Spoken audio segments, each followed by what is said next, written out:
আপনার কি কখনো এমন হয়েছে যে কোনো তর্কের মধ্যে আপনার অবস্থান সঠিক হওয়া সত্ত্বেও জিততে পারেননি, নিজেকে ঠিকমতো ফুটিয়ে তুলতে পারেননি?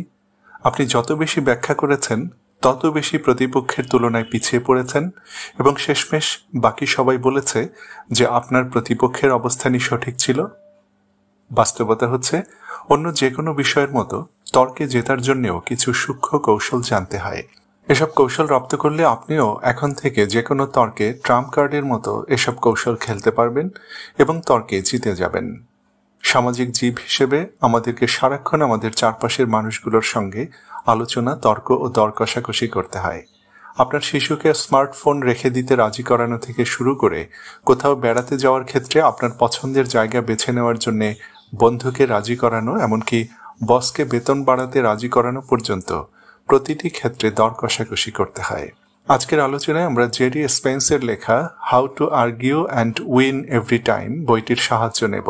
মনে রাখতে হবে, স্পেন্স মার্কিন যুক্তরাষ্ট্রের একজন নামকরা আইনজীবী, যিনি আদালতে জীবনের কোনো মামলায় হারেননি। আজকের আসরে আমরা তর্ক বা আলোচনায় প্রতিপক্ষকে কনভিন্স করার 9টি কৌশল বলে দেব। আশা করছি ভিডিওটি শেষ পর্যন্ত দেখলে আপনার সময় অপচয় হয়েছে বলে মনে হবে না। আপনারা দেখছেন হা সাকসেস চ্যানেল, সঙ্গে রয়েছে আমি আবু মারজান।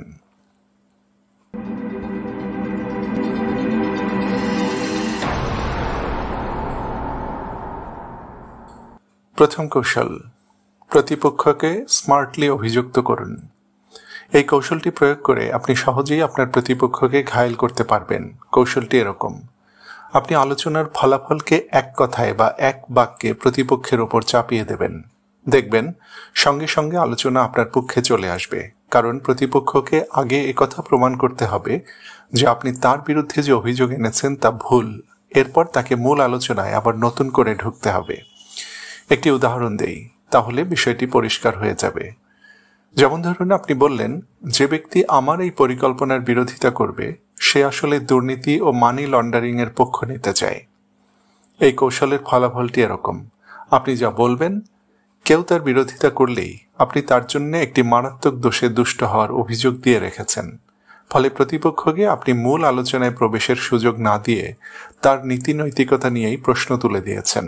বেশিরভাগ মানুষ যখন নৈতিকতা লঙ্ঘনের দায়ে অভিযুক্ত হয় তখন থমকে যায়, মাথা হ্যাং হয়ে যায়। কিছুক্ষণের জন্য তার আর কিছু করার বা বলার থাকে না। অবচেতন মনে সে আক্রমণ করার কথা ভুলে গিয়ে আত্মরক্ষার মোডে চলে যায়। তবে মনে রাখতে হবে, আপনি যদি এই কৌশল বারবার ব্যবহার করেন অথবা নিজে অনৈতিক অবস্থানে থেকে প্রতিপক্ষকে ধোঁকা দেওয়ার কাজে কৌশলটির অপব্যবহার করেন, তাহলে আলোচনা টক্সিক বা বিষাক্ত হয়ে উঠবে। আপনি তা করবেন না। এবার প্রশ্ন করতে পারেন, আমার বিরুদ্ধে যদি কেউ এই কৌশল প্রয়োগ করে তখন কি করব? উত্তর হচ্ছে, আপনাকে প্রতিটি আলোচনায় সতর্ক থাকতে হবে। যদি দেখেন প্রতিপক্ষ এই কৌশল প্রয়োগ করে দিয়েছে, তাহলে আপনি একদম তার কৌশলে ধরা দেবেন না, আত্মরক্ষা করতে যাবেন না। তার অভিযোগটি তার দিকে ঘুরিয়ে দিয়ে মূল আলোচনায় থাকুন। তাকে বলুন, তুমি যদি আগেই অভিযোগ করতে থাকো তাহলে আমরা এগুতে পারবো না। অভিযোগ বাদ দিয়ে মূল আলোচনায় থাকো। দ্বিতীয় কৌশল, জুডো টেকনিক। প্রতিপক্ষের এনার্জিকে তার বিরুদ্ধে ব্যবহার করুন। সাধারণত যে কোনো আলোচনায় একটি পুনরাবৃত্তির চক্র থাকে। আপনি একটি কথা বলেন, প্রতিপক্ষ তা খণ্ডন করে, আপনি আবার তার অভিযোগ খণ্ডন করেন এবং এরপর আবার শুরু থেকে শুরু হয়। এই চক্র চলতে দিতে থাকলে তর্ক কখনো শেষ হবে না। আপনি এই চক্রের থিওরি পাল্টে দিন। জুডো খেলায় কি হয়? 3 ধাপে কার্যসিদ্ধি হয়। প্রথম ধাপ, কৌশলী পশ্চাৎ অপসরণ। আপনি ইচ্ছে করেই নিজেকে পেছনে সরিয়ে নিন, কিন্তু আত্মসমর্পণ করবেন না। তাকে বলুন, তুমি ঠিক বলেছ, তোমার জায়গায় আমি হলেও এমনটি ভাবতাম। দ্বিতীয় ধাপ, প্রতিপক্ষের এনার্জি খালি করে ফেলা। আপনি যখন কিছুটা পিছিয়ে আসলেন তখন প্রতিপক্ষ ধরে নেবে সে তর্কে জিততে যাচ্ছে। ফলে সে আপনাকে পরাজিত করার জন্য যে এনার্জি জমা করেছিল তা নিঃশেষ হয়ে যাবে। অবচেতন মনে সে ধরে নেবে তর্ক শেষ হয়ে গেছে, আমি জিতে গেছি। ফলে সে আপনার কঠোর বিরোধিতা আর করতে যাবে না। তৃতীয় ধাপ, এবার আপনার চূড়ান্ত আঘাতটি হানুন বা চূড়ান্ত বক্তব্যটি তুলে ধরুন। তাকে একটি উদ্দেশ্য প্রণোদিত প্রস্তাব দিন। বলুন, ওকে ঠিক আছে, কিন্তু একটি বিষয় আমাকে কনভিন্স করতে পারেনি, এসো আমরা গভীরভাবে সেদিকে দৃষ্টি দেই। উদাহরণ দিচ্ছি, ধরুন আপনার সন্তান রেগে মেগে আপনাকে বলল, তুমি কখনো আমার প্রতি আস্থা রাখতে পারোনি, তুমি এখনো মনে করো আমি সেই শিশুটি রয়ে গেছি। এ সময় আপনি যদি সন্তানকে আক্রমণ করে কথা বলতে যান তাহলে পরিস্থিতি আরো খারাপ হবে। কিন্তু আপনি যদি কিছুটা পিছু হটে তার অভিযোগটি কিছুটা স্বীকার করেন এবং তাকে বলেন, আমি বুঝতে পারছি তুমি কেন এমন ভাবছ, আমি স্বীকার করছি কখনো কখনো আমি তোমাকে কড়া শাসনে রেখেছি।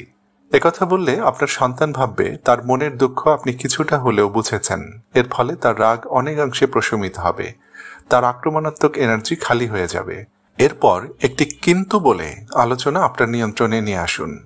বলুন, কিন্তু এর অর্থ এই নয় যে আমি তোমাকে মোটেও বিশ্বাস করি না। আমি এ বিষয়ে নিশ্চিত হতে চাই যে তুমি যা কিছু করছো তা তোমার ভবিষ্যৎকে ধ্বংস না করে ফেলে। এসো আমরা এ বিষয়ে খোলাখুলি আলোচনা করি যাতে একটি মধ্যপন্থা বের করা যায়। তৃতীয় কৌশল, দ্য ইফেক্ট অব কন্ট্রাস্ট বা বৈপরীত্যের প্রভাব। একটি ব্রিটিশ প্রবাদ আছে এরকম যে আগে তুমি প্রতিপক্ষকে পাহাড় দেখাও, তখন তার জন্য টিলায় ওঠা সহজ হয়ে যাবে। আমাদের মস্তিষ্ক যে কোনো কিছুকে অন্য কিছুর সঙ্গে তুলনা করে দেখতে পছন্দ করে। যদি তাকে অনেক বড় ও কঠিন কিছু দেখান তাহলে এর ঠিক পরেই তাকে যা দেখাবেন তা তার জন্য তুলনামূলক ছোট ও যুক্তিপূর্ণ মনে হবে। এ বিষয়টিকেই আমরা বৈপরীত্যের প্রভাব বলছি। বিক্রেতারা এই কৌশলটি খুব ভালো করে রপ্ত করেছেন। তারা প্রথমে অনেক দামি প্রোডাক্ট আপনাকে দেখায়, তারপর তুলনামূলক কম দামেরটা দেখায় এবং তখন আপনার মনে হয়, বাহ, এত কম দামে এত সুন্দর জিনিস। অথচ শুরুতে দ্বিতীয় পণ্যটি দেখালে হয়তো আপনার কাছে অনেক দামি বলেই মনে হতো এবং আপনি তা কিনতেন না। আরেকটি উদাহরণ দিই। ধরুন আপনি আপনার বসের সঙ্গে বেতন বাড়ানোর বিষয়ে কথা বলছেন। আপনি তাকে বলুন, স্যার, ইদানিং আমার কাজের চাপ যেভাবে বেড়ে গেছে তাতে আমার স্যালারি 50% না বাড়ালে আর পেরে উঠছি না। স্বাভাবিকভাবেই কোনো অফিস আপনার বেতন 1 লাফে 50% বাড়াবে না। এটি একটি অতিরঞ্জিত চাহিদা। কিন্তু এরপর আপনি আলোচনা অব্যাহত রাখুন এবং তাকে বলুন, স্যার, 20% বাড়ানোর আশা করতেই পারি। আপনি যখন 50% থেকে 1 লাফে 20%-এ নেমে গেছেন তখন সে দাবি মেনে নেওয়া বসের জন্য তুলনামূলক সহজ হয়ে যাবে। তিনি হয়তো আপনাকে বলবেন, এবছর আপাতত 15%-এই সন্তুষ্ট থাকো, দেখি আগামী বছর কি করা যায়। এভাবে আপনি যখন 15% বেতন বাড়িয়ে নিয়েছেন তখন হয়তো আপনার সহকর্মীদের বেতন বেড়েছে মাত্র 5%। তবে এখানে মনে রাখতে হবে আপনি অতিরিক্ত যে দাবিটি তুলবেন সেটি যেন যুক্তিপূর্ণ হয়। সেই দাবি যদি অবাস্তব ও অতিরিক্ত অতিরঞ্জিত হয় তাহলে কিন্তু প্রতিপক্ষ অপমান বোধ করবে ও ভীষণ ক্ষেপে যাবে। এবারে চতুর্থ কৌশল, বুদ্ধিদীপ্ত প্রশ্ন। প্রখ্যাত গ্রিক দার্শনিক সক্রেটিস যখন দেখতেন কেউ অনর্থক তর্ক করতে চায় তখন তিনি শক্ত যুক্তিপূর্ণ উত্তর দিতে যেতেন না। তিনি ভিন্ন পদ্ধতিতে সেই ব্যক্তিকে কনভিন্স করতেন। তিনি বলতেন, তুমি যদি কাউকে সরাসরি বলো যে তুমি ভুল করছো তাহলে সে রেগে যাবে। কেউ নিজের ভুল স্বীকার করতে রাজি নয়। এর পরিবর্তে তুমি ঠান্ডা মাথায় মুখে হাসি বজায় রেখে তাকে কয়েকটি বুদ্ধিদীপ্ত ও রহস্যময় প্রশ্ন করবে যাতে সে নিজের বক্তব্যের ব্যাপারে সন্দেহ করতে শুরু করে। এই প্রশ্নগুলোর ধরন হবে এরকম, তুমি কি মনে করো সবসময়, তার মানে তুমি ভাবছো যদি, তুমি কিভাবে নিশ্চিত হলে, ইত্যাদি। উদাহরণস্বরূপ, কোনো চাকরির ইন্টারভিউতে আপনাকে বলা হলো, আমরা সেই সব প্রার্থীকে অগ্রাধিকার দেই যাদের বিদেশি কোনো বিশ্ববিদ্যালয়ের ডিগ্রি রয়েছে, কারণ এছাড়া আমাদের এখানে কাজ করা প্রায় অসম্ভব। এই অবস্থায় আপনি নিজের সার্টিফিকেটের পক্ষে কথা না বলে তাকে প্রশ্ন করতে পারেন, আপনি কি মনে করেন বিদেশি বিশ্ববিদ্যালয়ের সার্টিফিকেট সবসময় সাফল্য এনে দেয়? এই কাজের জন্য অন্য কোনো দক্ষতা বা অভিজ্ঞতার প্রয়োজন নেই? আপনি এই প্রশ্নের মাধ্যমে চাকরিদাতাকে তার বক্তব্য সম্পর্কে নতুন করে ভাবতে বাধ্য করলেন। সেই সঙ্গে আপনার যেসব অভিজ্ঞতা ও দক্ষতা রয়েছে তাও বর্ণনা করার একটি সুযোগ পেয়ে গেলেন। কিন্তু এভাবে কথা না বললে, আপনার যেহেতু বিদেশি বিশ্ববিদ্যালয়ের ডিগ্রি নেই, তাই এক কথায় আপনাকে ইন্টারভিউ বোর্ড থেকে উঠে আসতে হতো। তো বন্ধুরা, আমরা এতক্ষণ যে কৌশলগুলো বললাম তার সবই ছিল আক্রমণাত্মক। এবার আমরা কয়েকটি আত্মরক্ষামূলক কৌশল বলে দেব।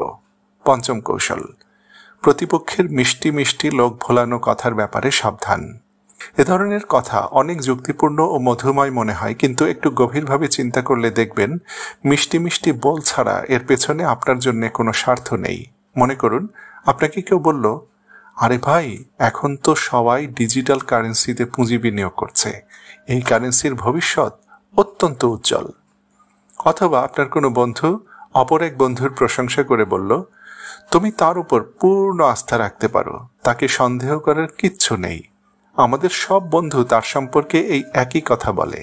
গোয়েবলসের থিওরিটা এরকম, তুমি যদি একটি মিথ্যা কথা 100 বার বলো তাহলে তা সত্য হয়ে যাবে, কিন্তু চীনা প্রবাদ বাক্য বলে যদি 10 ব্যক্তিও কোনো মিথ্যা কথা বারবার বলতে থাকে তাহলেও তা সত্যে পরিণত হয় না।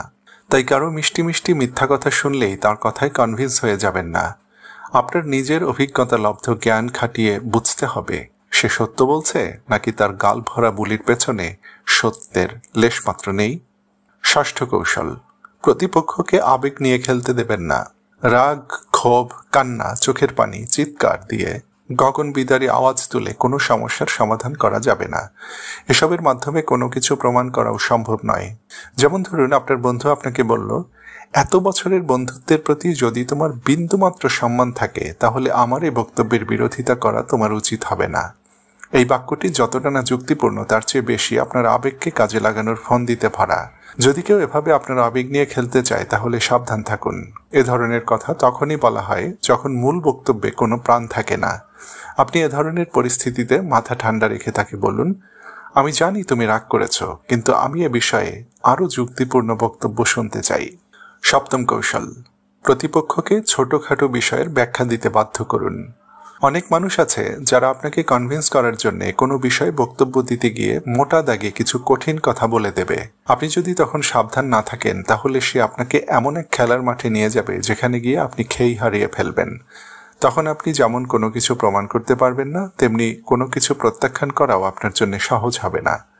আর এটি হচ্ছে একটি বিশাল ফাঁদ। উদাহরণস্বরূপ, ধরুন আপনার জীবনসঙ্গী আপনাকে বলল, তুমি কখনোই আমাকে গুরুত্ব দাওনি। এখানে আপনি যেমন নীরব থাকবেন না, তেমনি আত্মপক্ষ সমর্থন করতে যাওয়াও ঠিক হবে না। আপনি তাকে প্রশ্ন করুন, ঠিক কবে কোন ঘটনায় তোমার কাছে মনে হয়েছে আমি তোমাকে গুরুত্ব দেইনি? তখন কিন্তু তিনি এর উত্তর খুঁজে পাবেন না। মনে রাখতে হবে, মানুষ যখন কারো বিরুদ্ধে সুনির্দিষ্ট অভিযোগ জানাতে না পারে তখন সে প্রতিপক্ষের বিরুদ্ধে একটি সার্বিক অভিযোগ জুড়ে দেয়। অষ্টম কৌশল, অস্পষ্ট ও সম্পর্কহীন তর্কে জড়িয়ে যাওয়ার হাত থেকে বেঁচে থাকুন। আপনি যখন কোনো তর্কে জড়াবেন তখন একজন দক্ষ গাড়ি চালকের মতো তর্কের নিয়ন্ত্রণ শক্ত করে নিজের হাতে ধরে রাখবেন। চেষ্টা করবেন সবসময় হাইওয়ে দিয়ে ড্রাইভ করার। মহাসড়ক থেকে আশপাশের চিপা গলিতে ঢুকতে যাবেন না। উদাহরণস্বরূপ, ধরুন আপনি বেশ কিছুদিন আর্থিক টানাপোড়েনে থাকলেন। এরপর খরচ কমানোর জন্য স্ত্রীর সাহায্য চাইলেন। তাকে বললেন, এখন থেকে টাকা পয়সা খরচের ব্যাপারে একটু সতর্ক থাকতে হবে, কারণ মাসের অর্ধেক আসার আগেই বেতন কিন্তু শেষ হয়ে যাচ্ছে। এ পর্যায়ে মনে করুন আপনার স্ত্রী আপনাকে বললেন, তার মানে কি বলতে চাও তুমি, আমি অনর্থক টাকা উড়াই? এ পর্যায়ে আপনি মোটেও একথা বলতে যাবেন না যে, না আমি তা বলতে চাইনি, তুমি তো অনেক হিসাব করে খরচ করো ইত্যাদি। আপনি নিজের মূল বক্তব্যে অটল থাকুন। বলুন, আমার বক্তব্য তোমাকে উদ্দেশ্য করে ছিল না, আমি আমাদের মাসিক বাজেট নিয়ে কথা বলছিলাম। এই কৌশলটি এভাবে কাজ করে, আপনার বক্তব্য যদি এক্সকে নিয়ে হয় তাহলে আপনি প্রতিপক্ষকে ওয়াই এর পক্ষ নিয়ে কথা বলতে দেবেন না। তো বন্ধুরা, আমরা এতক্ষণ যেসব কৌশলের কথা বলেছি সেগুলো যদি আপনি সঠিকভাবে রপ্ত করে সঠিক জায়গায় প্রয়োগ করতে পারেন তাহলে অসম্ভবকে সম্ভব করে তুলতে পারবেন। কিন্তু এবার আমরা যে কৌশলের কথা বলবো, যদি সেটি অনুসরণ না করেন তাহলে আগের সবগুলো ব্যর্থ হতে পারে। নবম কৌশল, বডি ল্যাঙ্গুয়েজ। কথা বলার সময় বা তর্কের সময় আপনি যদি পরিপাটি থাকেন, উপযুক্ত পোশাকে থাকেন, তাহলে তা আপনাকে অনেকখানি এগিয়ে রাখবে। উস্কো খুস্কো চেহারা কিংবা মলিন পোশাক তো সবখানেই আপনার আত্মবিশ্বাস কমিয়ে দেবে। কিন্তু পরিপাটি থাকার পরও যে বিষয়টি তর্কে জিততে আপনাকে সাহায্য করবে তা হচ্ছে আপনার নিয়ন্ত্রিত বডি ল্যাঙ্গুয়েজ।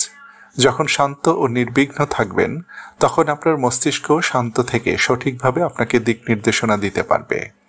আপনি যদি প্রতিপক্ষকে দেখাতে পারেন যে আপনি কোনোভাবে রেগে যাচ্ছেন না বা উত্তেজিত হচ্ছেন না, বরং সম্পূর্ণ শান্ত ও ধীর স্থির রয়েছেন, তখন আপনি তর্কে অর্ধেক জিতে গেলেন। আপনি বডি ল্যাঙ্গুয়েজকে সঠিকভাবে কাজে লাগানোর জন্য এই 4টি কাজ করুন। 1. বসার ভঙ্গিতে প্রতিপক্ষকে ঘায়েল করুন। এমনভাবে বসুন যেন প্রতিপক্ষ তুলনামূলক দুর্বল অবস্থানে থাকে। বসা অবস্থায় হাত চেয়ার বা সোফার উপর তুলে দিন, তবে তাতে যেন অন্য কারো ডিস্টার্ব না হয়। এই বসার ভঙ্গি বলে দেবে আপনার কোনো কিছু গোপন করার নেই। আর যদি দাঁড়িয়ে থাকেন তাহলে বাহুর দূরত্বের সমান দূরত্বে 2 পা খুলে রাখুন। সিনা টান রাখুন, সামনের দিকে ঝুঁকে কথা বলবেন না। 2. আপনার দৃষ্টির মূল্য উপলব্ধি করুন। শুরুতেই তার দিকে সরাসরি তাকাবেন না, প্রতিপক্ষকে আপনার দৃষ্টি আকর্ষণের জন্য চেষ্টা করতে দিন। আলোচনার শুরুতে এমন ভাব করুন যেন আলোচনাকে আপনি অতটা গুরুত্বই দিচ্ছেন না, যদিও ভেতর থেকে অনেক বেশি চাচ্ছেন। আপনি যখন নিজের অনাগ্রহ তুলে ধরছেন তখন প্রতিপক্ষ আপনাকে তর্কে জড়ানোর জন্য অনেক বেশি চেষ্টা করতে বাধ্য হবে।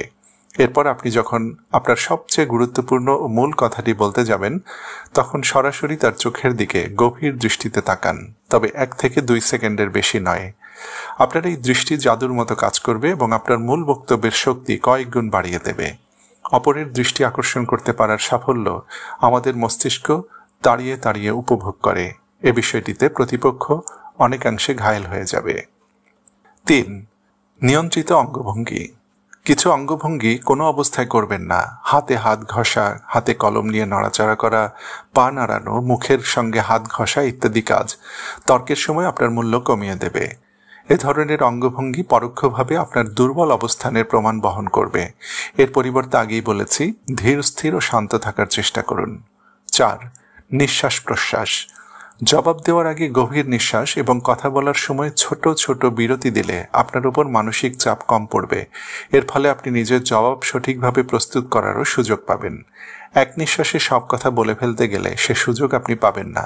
অনেকেই এ কাজ করে থাকেন। তো বন্ধুরা, আমরা ভিডিওর শেষ প্রান্তে চলে এসেছি।